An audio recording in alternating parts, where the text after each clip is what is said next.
কথাতেই তো আছে, উঠলো বাই তো কটক যাই। রাত 12টার সময় হঠাৎ করে মনে হলো একটু কেক বানিয়ে নিই। 1:30টা নাগাদ কেক বানানো প্রায় কমপ্লিট। এটা মাম্মামের জন্য ছোট্ট একটা কেক। দেখতে যেমন সুন্দর হয়েছিল, নরমও কিন্তু খুব হয়েছিল। আর এটা এটা আমাদের জন্য বানিয়ে নিয়েছিলাম।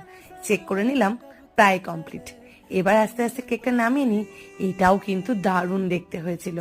ওভেন নেই তো কি হয়েছে, গ্যাসেই বানিয়ে ফেলেছিলাম ছোট্ট এই দুটো কেক। মামামের বাবাকে যখন সকালবেলা কাটতে দিলাম, সে কিন্তু দেখেই প্রশংসা করে দিয়েছে, দারুণ দেখতে হয়েছে। আর খাওয়ার পর বারবার সে প্রশংসা করেই যাচ্ছিল। দেখতেই পাচ্ছেন কতটা নরম হয়েছে। মামামও কিন্তু খুব আনন্দ করে খেয়েছে। কে খাচ্ছ? এটা কে বানিয়েছে তোমার জন্য? মা বানিয়েছে? ভালো হয়েছে? ঠিক টেস্টি বলো তাহলে। সুপার।